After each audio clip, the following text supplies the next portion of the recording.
नमस्कार दोस्त आज हम बात करेंगे कोचिंग इंस्टीट्यूट न्यू गाइडलाइंस जो आई है इसके बारे में। अब दोस्तों ऐसा कहा जा रहा है अचानक कोचिंग संस्थानों पर मुसीबत टूट पड़ा है।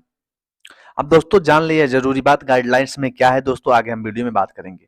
अगर आप भी कोचिंग संस्थान या फिर 16 साल से कम उम्र के बच्चों को कोचिंग संस्थान में पढ़ाते हैं तो ऐसे में सरकार की तरफ से नई गाइडलाइंस जारी किया गया है।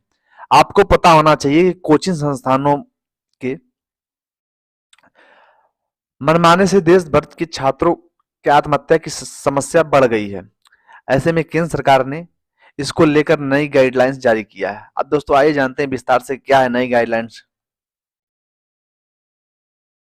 देश भर में बहुत सारे कोचिंग संस्थान चलते हैं। जगह जगह पर आपको कोचिंग संस्थान देखने को मिल जाएंगे। स्कूल के अलावा कोचिंग संस्थान इतनी ज्यादा बढ़ गए हैं कि सरकार को यह कदम मजबूरन में उठाना पड़ा है।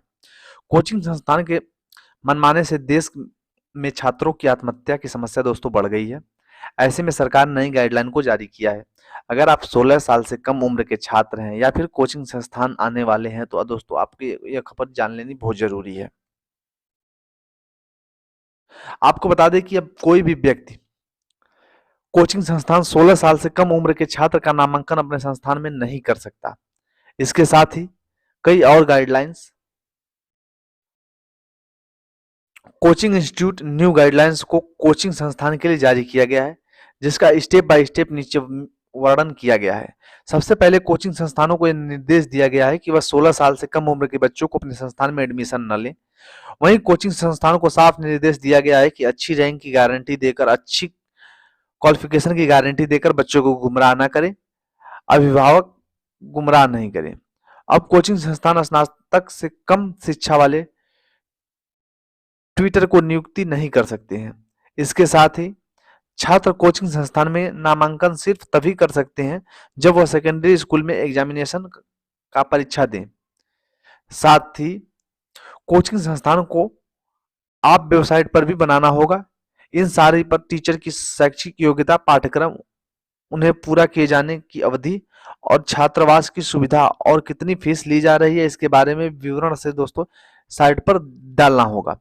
किसी भी कोचिंग संस्थान अब पंजीकरण नहीं होगा तब तक उस कोचिंग संस्थान का काउंसलिंग सिस्टम नहीं होगा। सरकार का मानना है कि अवसाद या तनावपूर्ण स्थिति में छात्र को तत्काल सहायता उपलब्ध कराने के लिए संस्थाओं के पास यह यंत्र होना जरूरी है।